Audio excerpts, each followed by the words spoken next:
আলহামদুলিল্লাহ, আমরা মহান আল্লাহ তাআলার দরবারে শুকরিয়া আদায় করছি। আজকে 10ই মার্চ, 9 রমজান। আলহামদুলিল্লাহ যে আমরা পবিত্র মাহে রমজানের বরকতপূর্ণ একটি সময় আমাদের প্রিয় বাউফল উপজেলার বাউফল ইউনিয়নে একেবারেই হার্ট পয়েন্ট বলা হয় আমাদের কাগজির বোর্ড, যেটা খুবই প্রসিদ্ধ আমাদের এলাকায়। এখানকার এই জামে মসজিদ, আলহামদুলিল্লাহ আমরা ছোটো সময় থেকেই এই মসজিদে আল্লাহ তাআলা সুযোগ দিয়েছে নামাজ আদায় করার।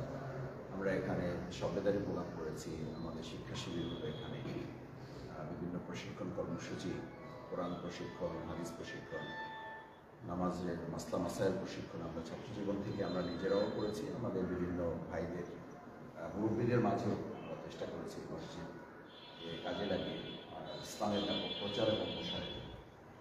আমি খুবই আনন্দিত যে আল্লাহ শুকরিয়া আদায় করি আলহামদুলিল্লাহ যে এই মসজিদের সাথে একেবারে শৈশব থেকে কৈশোর থেকে আমরা সম্পৃক্ত থাকতে পেরেছি। এখনও আল্লাহ তাআলা মেহরবানি করে আমাদেরকে মসজিদের সাথে সম্পৃক্ত করেছেন। এটা নিতান্তই আল্লাহর মেহরবানি। আর মসজিদের জন্য আমাদের কোনো কিছু করতে পারাটা এটা ব্যক্তির জন্য সৌভাগ্যের, কারণ আপনি আমি কেউ না করলে এটা কেউ না কেউ করবে। আল্লাহ তাআলা কাউকে না কাউকে দিয়ে এটা করাবেন। আর আল্লাহর দ্বীনের কোনো কাজের জন্য কোনো কিছুর অভাব হয় না, কারণ আল্লাহ তো আল্লাহু গানিয়ুন হামিদ, তিনি মহাপরাক্রমশালী এবং তিনি অত্যন্ত সমৃদ্ধ। তার কোনো কিছুর প্রয়োজন হয় না, তিনি প্রয়োজন পূরণ করেন।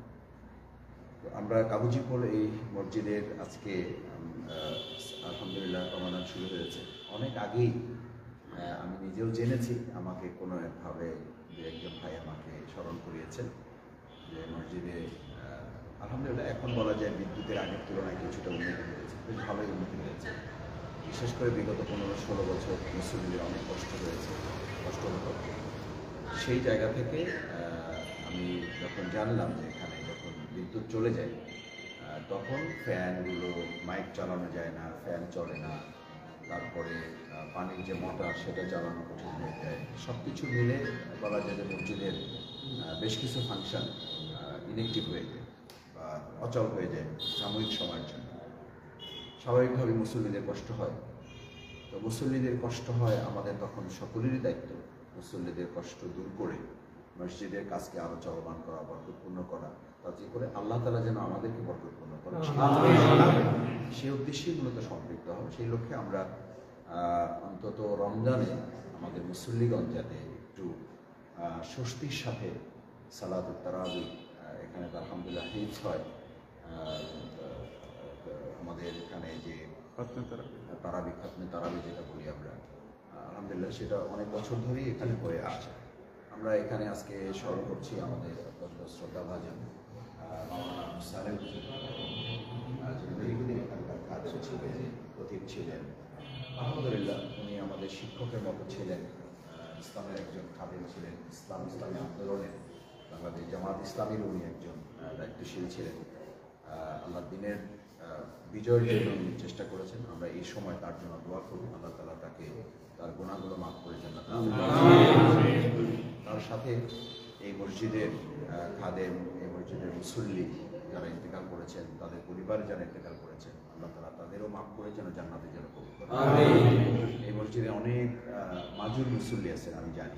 আমি গত কয়েকদিন আগে এখানে সালাত আদায় করেছি, অনেকের সাথে আমার দেখা হয়েছে যারা চেয়ারে সালাত আদায় করেন, বসতে পারেন না ঠিক মতো, অথবা এমন অনেকে আছেন এই মসজিদে আসতেন, এবছর হয়তো আসতে পারেন না।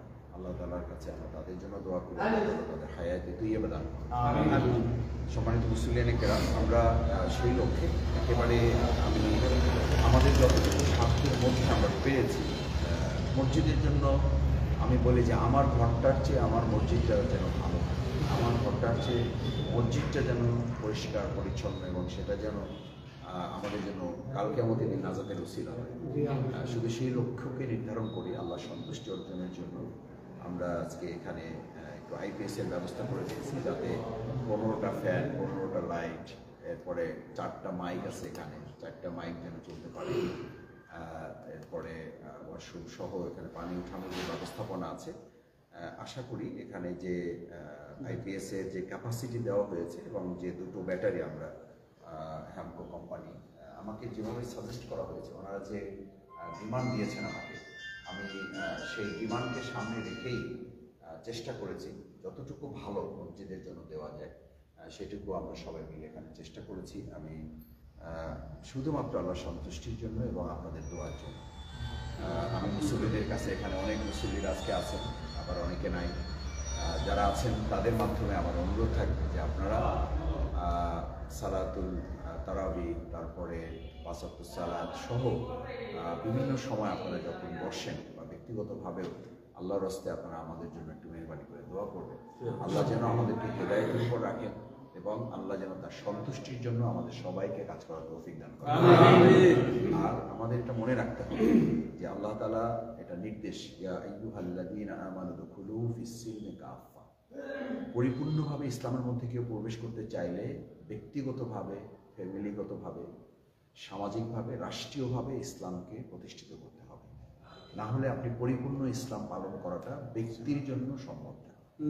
ব্যক্তি চেষ্টা করে ইসলামের কিছু কাজ করতে পারে, ইসলামের কিছু বিধান পালন করতে পারে, কিন্তু রাষ্ট্রীয়ভাবে যতক্ষণ পর্যন্ত ইসলামকে ধারণ করা না হবে ততক্ষণ পর্যন্ত পরিপূর্ণ ইসলামের বিধান ব্যক্তিগতভাবে চেষ্টা করে কারো পক্ষে সম্ভব না। বিধায় মুহাম্মদ রাসূলুল্লাহ সাল্লাল্লাহু আলাইহি ওয়াসাল্লাম এই মসজিদে সালাত আদায়েরও ব্যবস্থা করেছেন, এখানের ইমামতি করেছেন, আবার মসজিদে নববীকে তিনি রাষ্ট্র পরিচালনার কাজেও এটাকে কাজে লাগিয়েছেন। তিনি ওটা মসজিদের ইমাম ছিলেন, ওই মসজিদে নববীতে তিনি মদিনা রাষ্ট্রের ওখানে রাষ্ট্রপতিও ছিলেন। তার মানে বোঝা যায় যে ইসলাম শুধুমাত্র একটা ধর্মীয় সংগঠন বা ধর্মীয় একটা বিষয়ের নাম নয়, এটা সামগ্রিকভাবে আমাদের ব্যক্তি, পরিবার, সমাজ, রাষ্ট্র পরিচালনারও এটা একটা জীবন ব্যবস্থা। তো সেই জীবন ব্যবস্থায় যতক্ষণ পর্যন্ত আমরা আমাদের সমাজে ইসলামকে বিজয়ী করতে না পারবো, ইসলামের আলোকে আমরা প্রতিনিধিত্ব তৈরি করতে না পারবো, ইসলাম নিয়ে কথা বলবে, কোরআনের আলোকে শাসন হবে, এটা দেখে যেতে পারাটা কি আমাদের সকলের প্রত্যাশা থাকা উচিত না? আমি আমার চোখে দেখে যেতে চাই প্রিয় নবী রাসূল সাল্লাল্লাহু আলাইহি ওয়াসাল্লাম যেভাবে কোরআন দিয়ে, হাদিস দিয়ে, সুন্নাহ দিয়ে তিনি তার মদিনা রাষ্ট্র পরিচালনা করে সেটাকে সোনার মদিনা করেছেন, ঠিক ওইভাবে আজকে যদি কেউ কোরআন দিয়ে, হাদিস দিয়ে, রাসূল সাল্লাল্লাহু আলাইহি ওয়াসাল্লামের সুন্নাহ দিয়ে, ইসলামী অনুশাসন দিয়ে যদি আজকে আমাদের বাংলাদেশটাও পরিচালনা করে, তাহলে আমাদের বাংলাদেশটাও কিন্তু সোনার বাংলা হবে। জাহিলি মদিনা কোরআন দিয়ে যদি চালানোর কারণে সোনার মদিনা হয়, তাহলে আজকে আমাদের মানবরচিত মতবাদের দ্বারা পরিচালিত বলতে হবে এটাও এক ধরনের জাহিলি সমাজে আমরা আছি। তাহলে আমাদের আসিয়া কত 3-4 বছরের ঘটনা শুনেছি, 8 বছরের শুনেছি। 8 বছরের একটা কন্যা কেউ যদি তার শিরোধারী করে, মানে এটা কি আসলে কোনো মানুষের মধ্যে পড়ে? তার মানে এটাও একটা এক ধরনের জাহিলি সমাজে আমরা আছি। আমরা তো দুর্ভাগ্যই বলতে হবে যে কোথায় ঢাকায়, কোথায় লালমনিরহাট, কোথায় ডাকাতি হয়েছে সেখানে শুনতেছি যে এটা বাউফলের জন্য অত্যন্ত লজ্জার যে সেখানে আমাদের বাউফলেরও সম্পর্ক আছে, তাদেরকে গ্রেপ্তার করা হয়েছে এবং তাদের কোনো কোনো দলীয় পরিচয় সেখানে উল্লেখ করা হয়েছে। আমি মনে করি যে আমাদের সবাইকেই সচেতন হওয়া দরকার। আমাদের বাউফল আমরা আলহামদুলিল্লাহ গর্ব করি। আমি দেশের বাইরেও যখন যাই বাউফলের কথা শুনলে সবাই একটু বলে যে এটা শিক্ষিত এলাকা, শিক্ষিত জনপদ, প্রত্যেক ঘরে ঘরে মাস্টার্স পাস। তো প্রত্যেক ঘরে ঘরে মাস্টার্স থাকাটা যত গুরুত্বপূর্ণ, তার চেয়ে কিন্তু অনেক গুরুত্বপূর্ণ প্রত্যেক ঘরে ঘরে সৎ, দক্ষ, যোগ্য মানুষ থাকা, আল্লাহ ভীরু মানুষ থাকা। পবিত্র মাহে রমজান তো সেই জন্য আমাদের কাছে এসেছে। তো আমি আপনাদের কষ্ট বাড়াতে চাই না, আসুন আমরা এই বাউফলকে সম্মানিত করার জন্য, মর্যাদাবান করার জন্য ততক্ষণ সম্ভব হয়, এটা বক্তৃতায় সম্ভব হয় না। এমনকি আমি এটা বলি, আমার শ্রদ্ধেয় ইমাম আছেন এখানে, মসজিদে খতিবরা আছেন এখানে, যে শুধু মসজিদে খুতবা দিয়ে যদি ইসলাম প্রতিষ্ঠিত হতো তাহলে রাসূল সাল্লাল্লাহু আলাইহি ওয়াসাল্লামের 27টা যুদ্ধ করা লাগতো না। আমাদের এই খুতবায় মানুষকে সচেতনও করতে হবে, আবার সমাজ পরিবর্তনে আমাদের ভূমিকাও পালন করতে হবে। সেখানে কোরআনের আলোকে একটা সমাজ প্রতিষ্ঠার জন্য রাসূল সাল্লাল্লাহু আলাইহি ওয়াসাল্লামের সুন্নাহর আলোকে আমাদেরকে সিদ্ধান্ত নিতে হবে। টুপি পরা, দাড়ি রাখা, লম্বা জামা পরা, এটা যেমন সুন্নাহ, কোরআন এবং সুন্নাহর আলোকে রাষ্ট্র পরিচালনা করাটাও ওই রাসূল সাল্লাল্লাহু আলাইহি ওয়াসাল্লামেরই সুন্নাহ। সেইটা যতক্ষণ পর্যন্ত না হবে ততক্ষণ পর্যন্ত আপনি চাইলেও সম্মানিত হতে পারবেন না। কারণ ইসলামকে মর্যাদাবান না করে আপনি আলাদাভাবে মর্যাদাবান হতে পারবেন না। দেখেন, এই জন্য মুসলিমরা একসময় সম্মানিত ছিল না, ছিল। এখন মুসলিমদের অধঃপতনের জায়গায় আমরা পৌঁছে যাচ্ছি, আল্লাহ মাফ করুন। সেই জায়গায় একটাই রাস্তা যে আমাদেরকে ইসলাম বিজয় করার মধ্য দিয়ে আমাদের বিজয়টা নিশ্চিত করতে হবে। আল্লাহ তাআলা যেন সেই তৌফিক দান করেন। এই মসজিদকে ইসলামের জন্য আল্লাহ তাআলা যে খেদমতগুলো করছি, সেই খেদমতগুলো সমাজ এবং রাষ্ট্র পরিবর্তনে যেন এই মসজিদ ভূমিকা পালন করতে পারে। আমরা যেন একটা মসজিদ মুখী বাউফল আমরা করতে পারি। আমাদের আমাদের বাউফল এখন ক্লাবমুখী। দেখেন ছেলেমেয়েরা ক্লাবে যাইতে যত না মসজিদে আসতে পছন্দ করে, তার চেয়ে ক্লাবে সময় কাটায় বেশি। আমাদের সমাজ হলো এখন বাজারমুখী, মসজিদে যতটুকু না আসে তার চেয়ে বাজারে গিয়ে আমরা সময় কাটাই। আমাদের দেখবেন অনেকে বলে আগের জামানায় ছিল সময় নাই, তাহলে একটু মসজিদে যাই বসি, আর এখন কি বলে চলেন যাই একটু চা খাই। এই চা খাই মানে কি? একদম আল্লাহ মাফ করুন, ব্যতিক্রম তো নিশ্চয়ই কেউ না কেউ আছে, কিন্তু অধিকাংশ ক্ষেত্রেই চা খাওয়া আর হলো গীবত করা, চা খাওয়া পরচর্চা করা, চা খাওয়া পরনিন্দা করা, চা খাওয়া হিংসা বিদ্বেষ জন্ম দেবে। তো এই জায়গাগুলো থেকে যেন আল্লাহ তাআলা হেফাজত করে, আমাদের নিজেদেরকেও মসজিদমুখী করে, আল্লাহ তাআলা আমাদের বাউফলটাকেও একটা মসজিদমুখী বাউফল হিসেবে যেন আমরা তৈরি করতে পারি। সেই ভূমিকা পালনে যেন আল্লাহ তাআলা এই মসজিদকে কবুল করে। সেই লক্ষ্যে আজকে আমরা এই একটু আইপিএসটা এখানে আলহামদুলিল্লাহ আমরা দিয়েছি। এটা আমরা নিজেদের আমাদের একটা কোম্পানি আছে, কোম্পানি আমাদের মধ্যে আমার ব্যক্তিগত না, আমাদের সাংগঠনিক একটা কোম্পানি আছে, সেই কোম্পানির মাধ্যমে আমরা তৈরি করে দিয়েছি ঢাকা থেকে।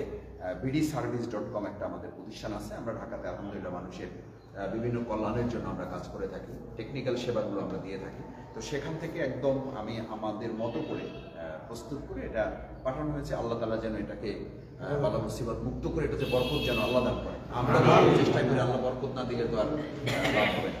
আবার ব্যাটারিটাও আমি ওনারাই বলেছিলেন যে হ্যামকো কোম্পানি থেকে দিলে ভালো হবে, একটা দিলে চাপ হয়ে যাবে, দুটা দিলে ভালো হয়, এই কারণে দুটা ব্যাটারি আমরা দিয়েছি। আল্লাহ তাআলা এই সমস্ত আমলগুলোকে নেক আমল হিসেবে এবং তার সন্তুষ্টির জন্য যেন আল্লাহ তাআলা কবুল করেন। কাগজগুলো সম্মানিত সভাপতি, এটা ব্যাটারি ওয়ারেন্টি পেপার, আর এটা হচ্ছে ইসের জন্য আইপিএস সবগুলো আছে এখানে। আর এটা যেহেতু আমাদের নিজেদের প্রতিষ্ঠান থেকে নেওয়া, কোনো কিছু আল্লাহ মাফ করুন টুকটাক করলে এখানকার যারা টেকনিশিয়ান আছেন তারাও দেখবেন, আর আমরা তো খোঁজ খবর রাখবো ইনশাআল্লাহ। আর মানে বৈদ্যুতিক জিনিসপত্র এগুলো যে কোনো সময় এই জন্য আমরা আল্লাহর কাছে সাহায্য চাই, আল্লাহ যেন এটাকে বরকতপূর্ণভাবে কবুল করেন। আমাদের অত্র এলাকার মুরব্বী আমাদের আব্দুল সোহান ভাই আছেন, আমাদের জামাত ইসলামী এই ইউনিয়ন শাখারও আমির, আমরা উনিও আমাকে বিভিন্ন সময় পরামর্শ দিয়েছেন। আলহামদুলিল্লাহ আমরা যেখান থেকে যেভাবে সহযোগিতা করেছেন, আমাদের মসজিদ ইমাম সাহেব মুরব্বীরা এখানে আছেন। আমার খুবই একসময় এই রাস্তা দিয়ে আমার ভগ্নিপতির বাড়ি এখানে এলবিলাস, খুব স্বাভাবিকভাবে এখানে যাওয়া আসা, আসার আব্দুল মালিক, তো খুব স্বাভাবিক যে আমার এখানে আসা যাওয়া ছিল।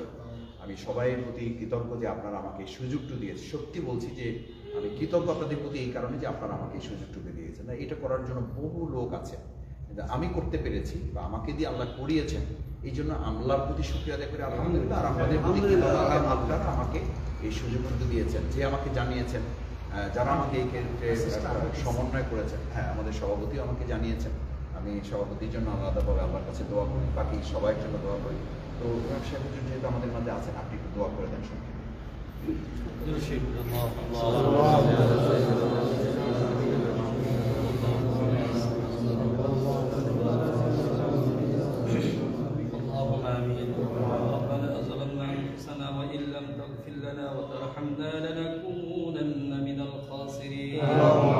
ربنا آتنا في الدنيا حسنة وفي الآخرة حسنة وقنا عذاب النار ربنا لا تزغ قلوبنا بعد إذ هديتنا وهب لنا من لدنك رحمة إنك أنت الوهاب يا أحكم الحاكمين يا رب العالمين। আল্লাহ পবিত্র রমজান মাসে আল্লাহ রোজা অবস্থা আপনার ঘর মসজিদের মধ্যে বসিয়া রব্বুল আলামিন, আয় আল্লাহ আমাদের প্রাণ প্রিয় সিলহের আল্লাহ ডক্টর শফিকুর রহমান মাসুদ ভাই রব্বুল আলামিন এই মসজিদের জন্য একটি আইপিএস এর ব্যবস্থা করেছেন। আল্লাহ কবুল আর মঞ্জুর করেন, ইখলাসকে আপনি কবুল আর মঞ্জুর করেন, আল্লাহ তার মেহনতকে আপনি কবুল আর মঞ্জুর করে দেন, আল্লাহ দিনের মেহনতগুলোকে আপনি কবুল আর মঞ্জুর করে দেন, আল্লাহ দিনের কাজ করতে শক্তি হিম্মতকে আপনি বাড়াইয়ে দেন, আল্লাহ ওহুদের মধ্যে আল্লাহ সাহসী করে দেন, আল্লাহ খালিদ বিন ওয়ালিদের মধ্যে আল্লাহ আপনি উত্তরসূরি বাড়াই দেন, আল্লাহ রব্বুল আলামিন আমাদের হাকিম হিসেবে সকলকে আপনি মাফ করে দেন, আল্লাহ মসজিদের সভাপতি সহ আল্লাহ যারা এখানে আছে সকলকে আপনি মাফ করে দেন, আল্লাহ মসজিদকে আপনি কবুল আর মঞ্জুর করে নেন, আল্লাহ আমাদের রোজাকে কবুল আর মঞ্জুর করে নেন, আল্লাহ আমাদের ইফতারকে কবুল আর মঞ্জুর করে নেন, আল্লাহ আমাদের পিতামাতা সহ এই মসজিদের আল্লাহ খাদেম যারা আছেন, যারা ইন্তেকাল করছেন, সকলকে আপনি মাফ করে দেন, শহীদের দারাজাতকে আপনি বুলন্দ করে দেন। আয় আল্লাহ রব্বুল আলামিন, বাংলাদেশে আপনি ইসলামকে প্রতিষ্ঠিত করে দেন। আপনার দ্বীন কায়েমে যারা কাল চেষ্টা করতেছেন তাদেরকে আপনি কবুল করে দেন। আয় আল্লাহ ইখলাসের সাথে কাজ করার তৌফিক দান করুন। রব্বির হামহুমা কামা রাব্বায়ানি সগীরা, রব্বির হামহুমা কামা রাব্বায়ানি সগীরা। أقول رب ارحمهما كما ربياني صغيرا. وصلى الله تعالى على خير خلقه محمد وآله وأصحابه أجمعين وارحمنا معهم برحمتك يا أرحم الراحمين. সভাপতি একটু দেবেন কথা।